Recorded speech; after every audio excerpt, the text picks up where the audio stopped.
Good evening on this very last day of Friday, or rather last Friday of November 2025. You're just in time for Newswatch tonight. On today's conundrum, we'll take a look at Thursday's shambolic by-elections marred by violence, intimidation, bribery allegations. The big question is, could these by-elections be a litmus test for how the general elections will be in 2027? Stay tuned for that. I'm Ess Njenga and our sign language interpreter is Boniface Mureithi. First, the day's news. The Orange Democratic Movement reaffirmed its grip of the coastal and Nyanza regions in the just concluded by-elections after the party bagged the Magarini, Kasipul and Unguja constituency seats. Leaders from the party, led by Deputy Party Leader Abdul Swamad Nasir and National Chairperson Gladys Wanga, who lauded the win, have fired back at those who had wished off the party after the death of its founding father Raila Amolo Odinga, saying they cannot be written off. The Orange Democratic Movement, ODM, issued a strong statement to the political circles that the party is still a force to reckon with after bagging Kasipul, Gunja and Magarini constituencies in the just concluded by-elections. Doubts had been raised about the fate of the ODM party after former Prime Minister Raila Odinga's death, but doubters will have to wait longer if yesterday is anything to go by. Speaking before Harrison Kombe was officially declared the winner in the Magarini by-election yesterday after garnering 17,909 votes against DCP's Stanley Kenga, who got 8,907 votes, ODM Deputy Party Leader Abdul Swamad Sharif Nasir dedicated the win to Raila, saying the party had gotten even stronger. Those who doubted ODM, they thought that Baba had gone and so had the party. But they forgot that Baba treated us as seeds, and as seeds that were planted, we were nurtured and we had strong roots, and what has popped up now is a stronger party.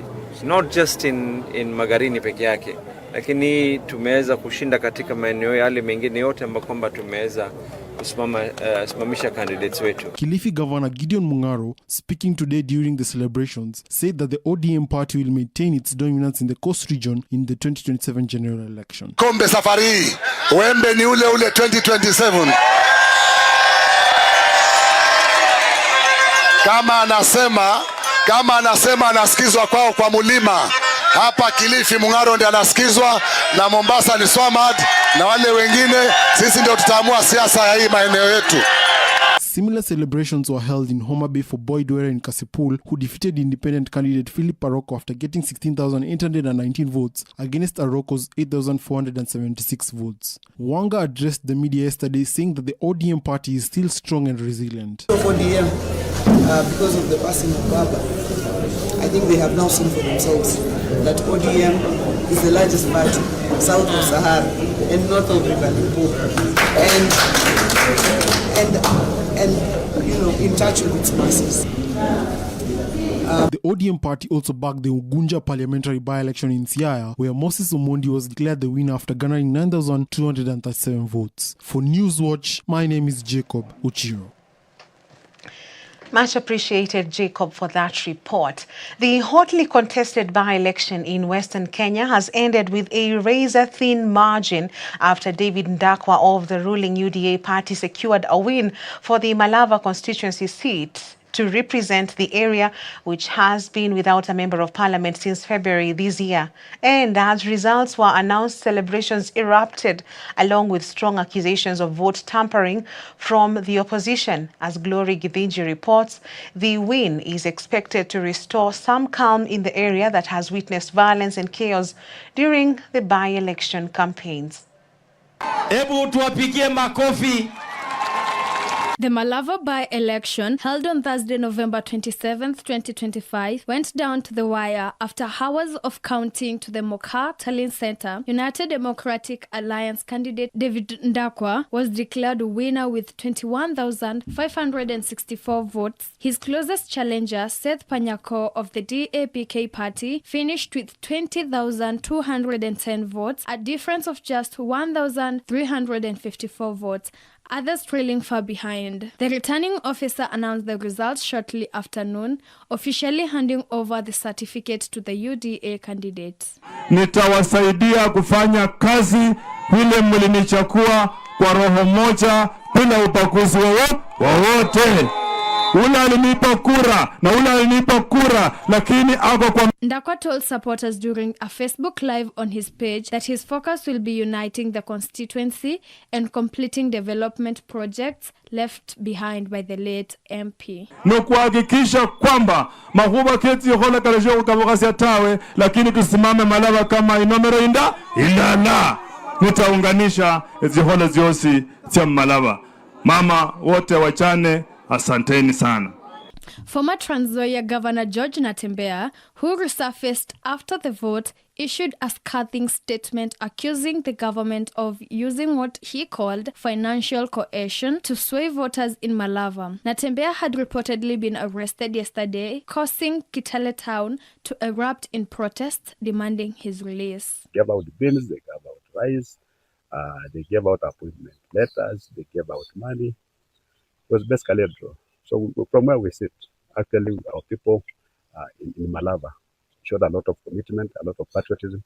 They came out in large numbers and actually voted for us. Natembeya praised Malava residents for what he termed standing firm despite pressure, but warned that such tactics could threaten the integrity of national elections. Actually, we're not for bribing people who are already in the queue, because we told the people to come out and vote.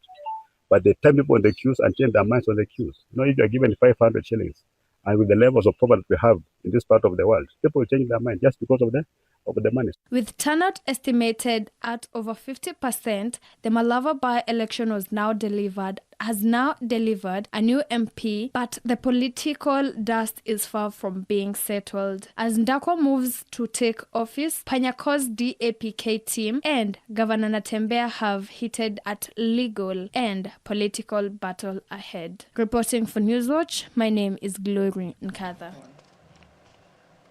Much appreciated, Glory Githinji. Still on campaign, or rather election aftermath celebrations, President Ruto has scoffed at the united opposition, boasting that the outcome of the by-elections had shown that the country believes in the broad-based government. Speaking during the launch of Nairobi-Nakuru-Mau Summit Road, President Ruto said the election results are a clear indication that Kenyans are interested in leaders who have plans and an agenda for the people. He said the win was also a testament that his government will secure a second term in the 2027 general elections.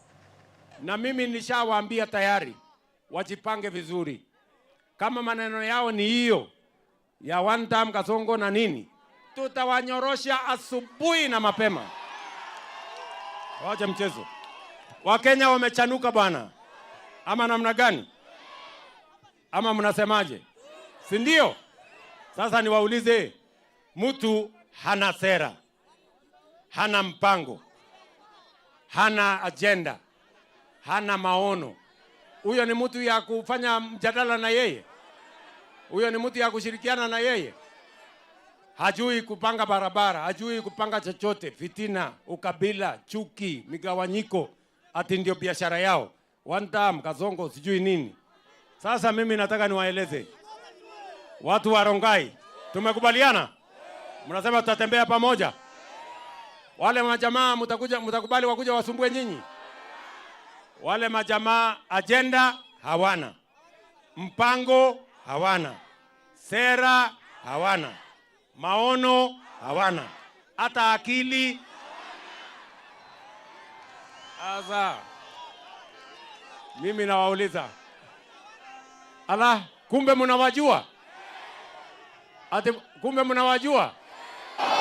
Wale jamaa, wale wa ukabila na chuki na migawanyiko na fitina na propaganda, wale ati mumesema agenda, ati na sera, ati na maono, ati na agenda, na akili je? In Bungoma County, the political landscape may be shifting after the surprise victory of Eric Wekesa, an independent candidate in the Chwele Kabuchai ward by-election. Local politicians move I beg your pardon, local political leaders say Wekesa's win signals a growing move away from the long-standing dominance of the Ford Kenya party in the region. They argue that voters are now increasingly prioritizing development records and service delivery over party loyalty.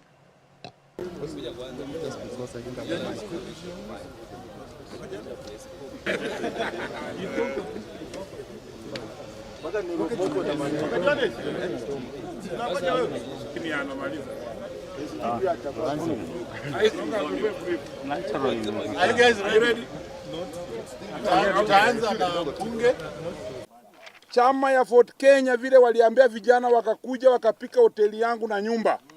I am preparing to go to court. They compensate me my property that I lost.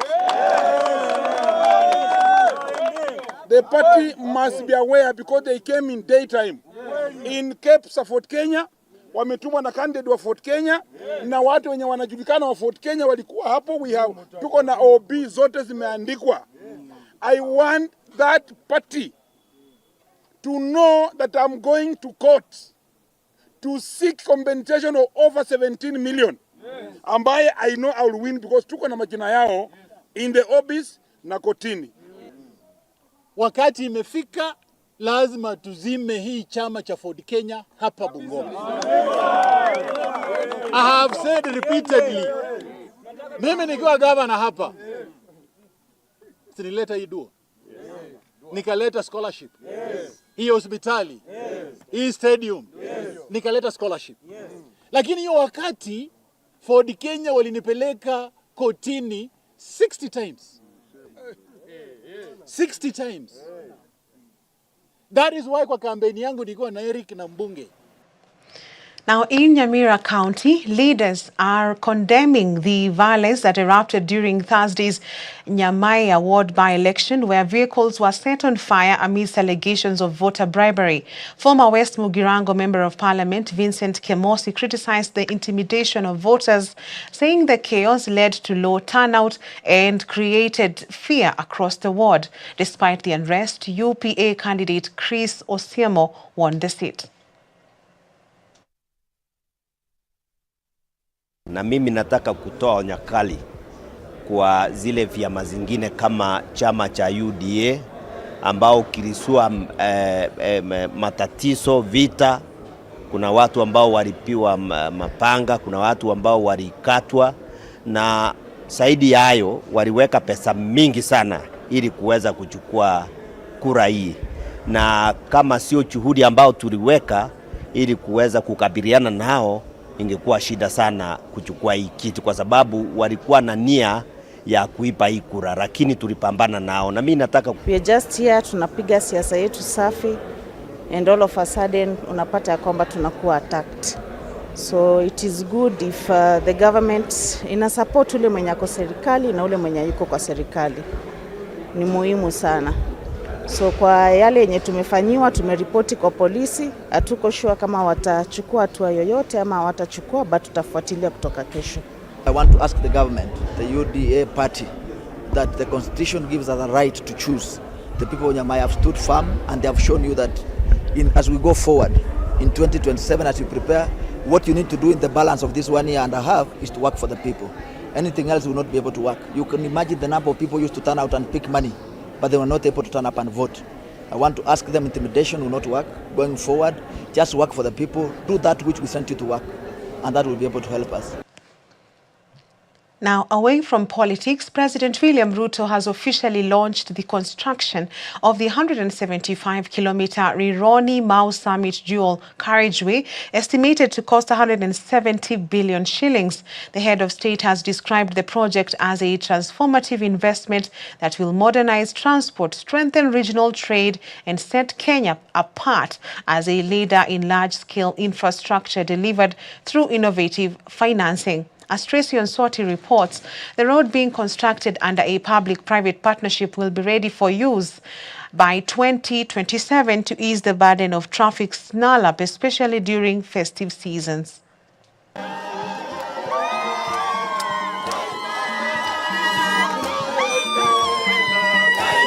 Following years of traffic snarl-up along the Nairobi-Nakuru highway affecting transport, President William Ruto has embarked on an ambitious plan to dual the 175 Rironi-Mau Summit Road. Tumshangilie Mheshimiwa Rais kwa makofi. Speaking during the launch, President Ruto termed the project as a defining test of his infrastructure agenda, which he says will be achieved through public-private partnership due to its high capital need. An investment of over 170 billion shillings, a living demonstration of what happens when government stops trying to do everything alone and starts doing things smarter and in partnership with the private sector. Reiterating the economic impact of the highway, Ruto noted that the Nairobi-Mahimayu-Naivasha section will be upgraded to handle high cargo volumes, linking efficient to the Naivasha Inland Container Depot and emerging industrial ecosystem. Nairobi-Mahimayu-Naivasha section will be upgraded to handle slip gradients and high cargo volumes, linking efficiently to the Naivasha Inland Container Depot and the emerging industrial ecosystem that will be in our industrial city in Naivasha. Together, these upgrades will modernize the corridor, unlocking faster, safer, and more efficient movement of people and goods, not only across Kenya, but across East and Central Africa. Reaffirming his calls to raise the country's status to first world status, Ruto said his government is embarking on an unprecedented national transformation drive to build 28,000 kilometers of roads across the country and 2,500 kilometer dual carriageways in the next decade. This is how we correct a historical shortfall. Since independence, Kenya has tarmacked only 22,000 kilometers of road. Over a similar historical period, a nation such as Japan has built more than 1 million kilometers, a contrast that underscores the scale of our long-standing infrastructure gap. Leaders accompanying President Ruto termed the project as a game changer, insisting on the need to continue championing for development. Kuja hapa Limuru, tulikuwa na wewe kanisani, ukasema ya kwamba hii barabara tutaanzisha, na barabara leo umeanzisha. Sisi wana Kiambu ndio beneficiaries wa kwanza. Katika Nakuru na Kiambu, we have suffered a lot. Watu wakijaribu kurudi nyumbani ama kutoka Nakuru kwenda Nairobi, tumelala kwa barabara kama siku 3. The road will have new features which include interchanges, track lay-based pedestrian bridges, enhanced lighting, barriers, drainage systems, and intelligent transport technology for improved road safety. For Newswatch, I'm Tracy Onsoti. Thank you, Tracy Onsoti. Now, Kenya has reaffirmed its commitment in advancing sustainable environmental solutions to help secure a safer environment for future generations. Speaking during a joint presser with United Nations Environment Programme representatives, Environment, Climate Change and Forestry Cabinet Secretary Deborah Mlongo noted that Kenya is ready to lead the fight against climate change as the 7th session of the United Nations Environment Assembly presents an opportunity for the countries to discuss at least 19 draft resolutions. This includes resolutions on AI, on minerals and metals, on tackling wildfires, on issues related to the hydrological cycle, and many others. UNEA is set to take place from the 8th to the 12th of December 2025. Kenya approaches UNEA 7 not just as the host country, but as a global leader and bridge builder, taking lessons from our domestic environmental achievements to champion ambitious, inclusive, and solution-oriented outcomes that benefit both the people and the planet. As a pioneer in bold action against plastic pollution, Kenya will not support a treaty that merely manages waste. The treaty must address the full life cycle of plastics, from production to disposal. We are still not on track at the global level. And so I do understand when I hear frustration with the pace and scale of multilateral action at times, and that is why UNEA 7 will focus on how can we strengthen multilateralism to deliver a united, inclusive action across every strand of what we refer to as the triple planetary crisis, the crisis of climate change, the crisis of nature loss, biodiversity loss, land degradation, desertification, and the crisis of pollution and waste. And these crises are interconnected, as you well know. Now, internationally, Hong Kong is reeling after its deadliest fire in more than 70 years.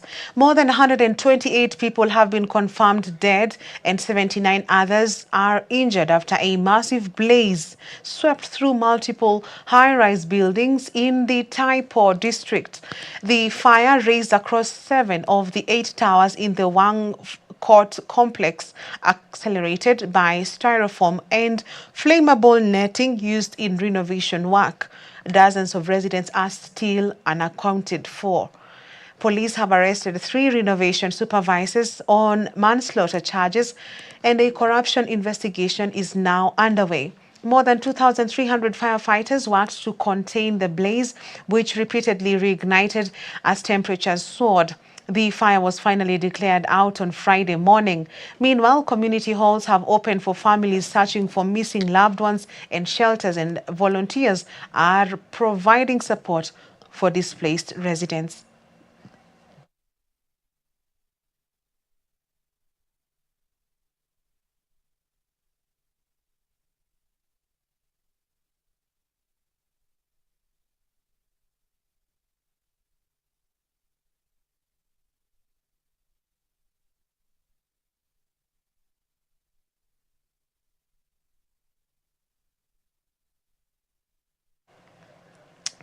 And on that tragic note, let's take a short break on Newswatch tonight. We will be back with business news. Stay with us.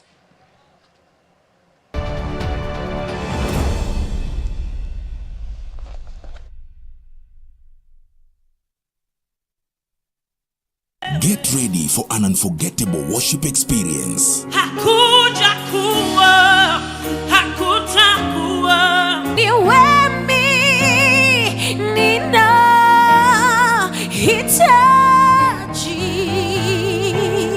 Mimi nataka ushirika na wewe. Every Sunday on Ultimate Worship. Ainuliwe Mungu wetu.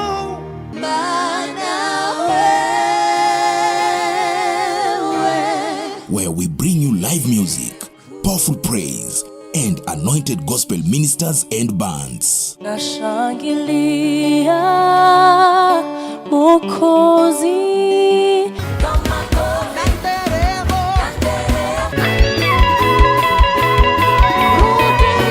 Join us every Sunday, 7 a.m. to 8 a.m. with a repeat at 6 p.m. to 7 p.m. Everywhere I go, I see you right there. It's not just music, it's worship unleashed. It's ultimate worship. You're too faithful to fail me. Only on Hope TV, where you look and live.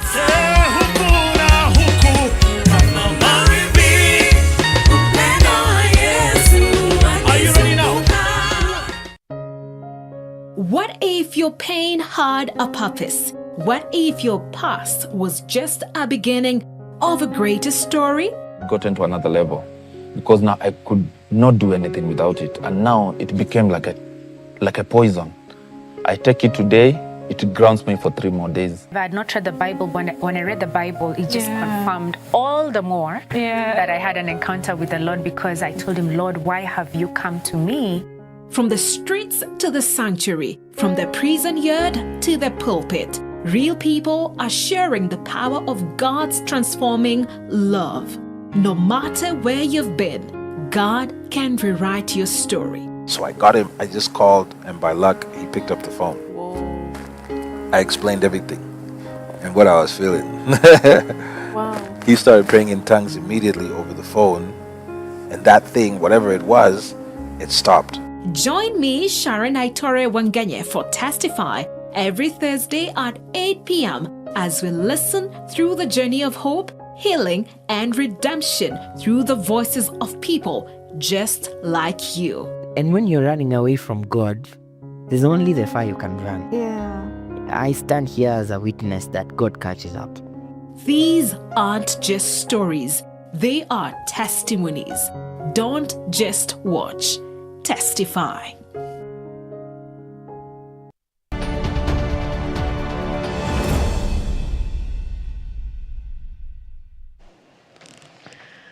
Welcome back. Now, Kiema Onesmus, a tax manager, has criticized the high taxation in the country, noting that Kenyans do not get value for their numerous tax deductions by the government. Speaking to Hope TV, Kiema said that taxes and monies borrowed are rarely accounted for due to corruption. Meanwhile, the tax manager at KPMG Kenya has said that the controversial privatization law could be beneficial to the country if applied in transparency. He noted that most private institutions are more efficient and profitable as compared to government parastatals. Taxes are one of the major revenue sources for a government, right? But again, as I always like to say, you can't tax yourself to prosperity. And you've had a phrase commonly used by a lot of Kenyans that you cannot, it's like you're milking a cow dry. Because, I'll give you an example. When this regime took over, the tax rates, for example, the personal taxes were at 30%, right? But then, we had now higher bands introduced, and now that is at about 35. Significantly high, because it's a whole 5% jump. If you ask yourself, did your employer revise your salary to match that? Chances are no. And even if he did, you're forgetting that there is inflation to take care of that increment that you would ordinarily take. So when you compound the effect of the increase in the taxation from 30 to 35, the inflation rate, against the increment you got, it's not sufficient to take you to the next pedestal of spending. If anything, it reduces you. Because in the grand scheme of things, again, your disposable income significantly reduces. And I've just highlighted the tax alone. You all know about SHA. At a whooping 2.75, right? Expensive. We've also had the affordable housing levy at 1.5. So it's like, effectively, we're getting taxed in the tune of 38 point something towards 40. So 40% of our income is chopped before you even receive it. But then, are you getting to enjoy the benefits of what that tax and the deductions are supposed to do? That's the thing, because you go to other countries like in the Europe and the West, you'll find that their taxes are pretty much high. But they also get to enjoy the benefits, because you go to the hospital, you're treated for free, for instance, or you're treated at a highly subsidized cost. You don't even need to use public, your car, because public transport is top-notch. You can even just tap or track the trams, or just using your phone know when is the next bus coming, so that you can hop on and hop off. Very conveniently. You can even live far out of town and still not worry about how you're going to come to town, get reported to work, because there's no such thing as crazy traffic.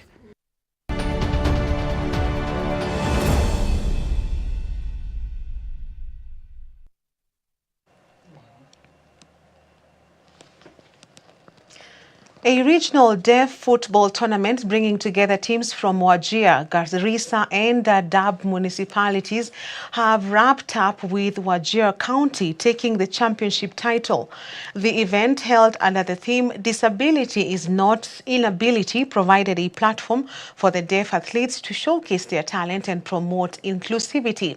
At the same time, the tournament sought to strengthen ties among the participating communities and curb vices.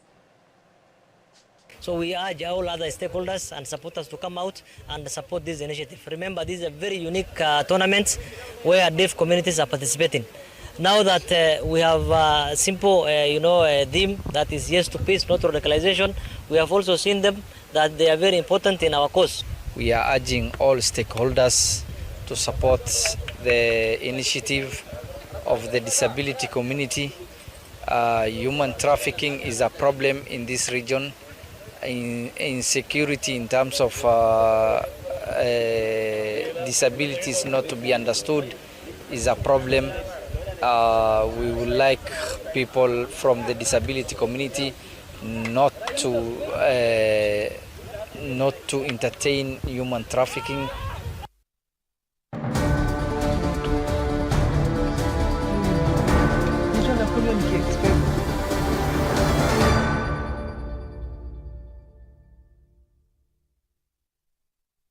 It's a world of a difference between us and you. It is as different and as clear as day is from night. Nyinyi mnanielewa bwana? Sasa nishawaambia hawa jamaa, wakiendelea na hii tutawazamisha asubuhi na mapema. Hao watu watatembea wakitembea.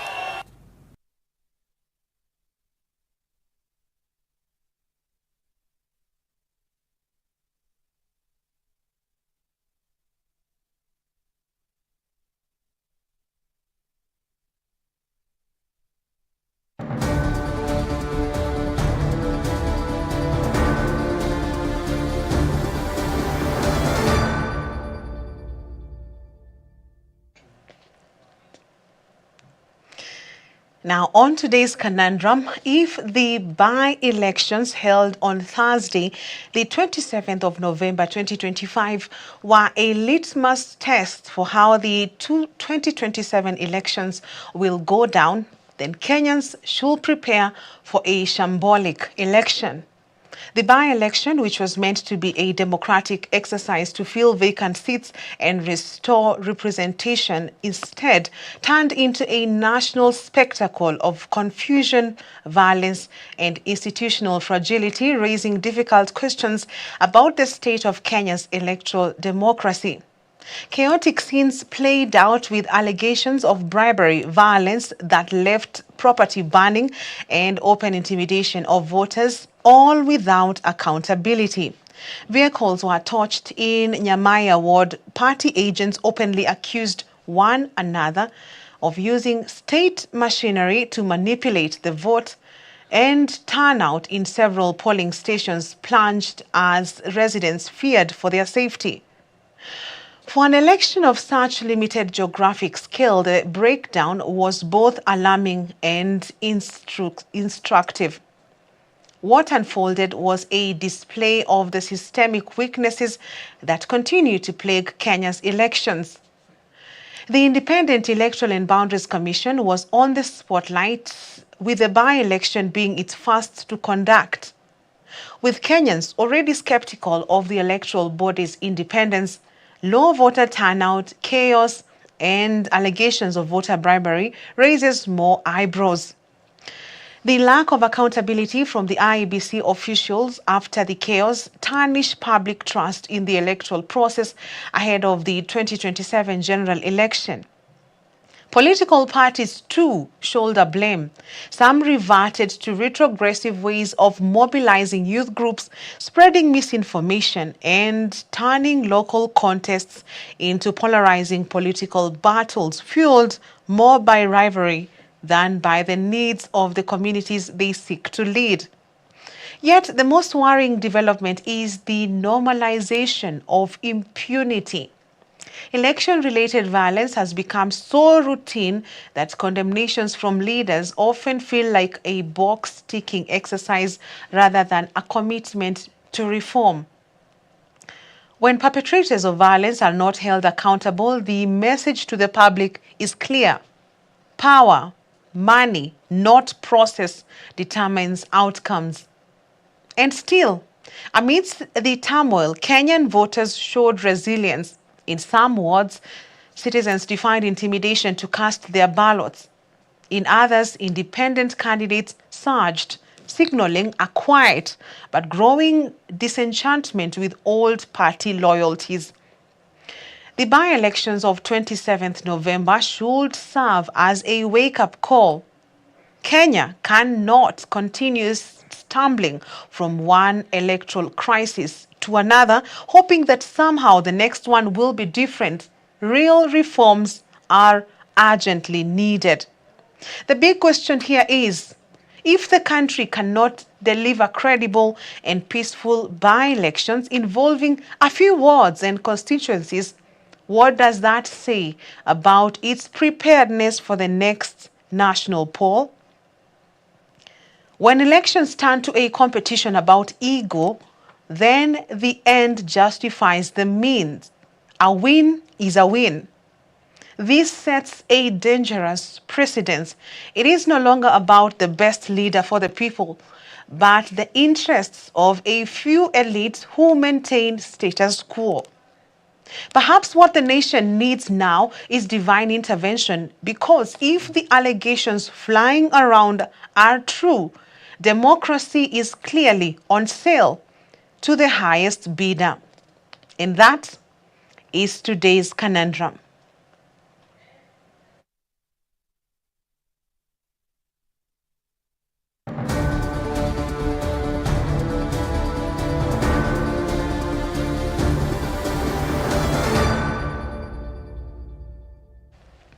Well, today's conundrum brings us to the end of our news bulletin tonight. On behalf of the whole team, thank you for watching. I'm Ess Njenga, and our sign language interpreter is Boniface Mureithi. Till next time, have a good night and a great weekend. God bless.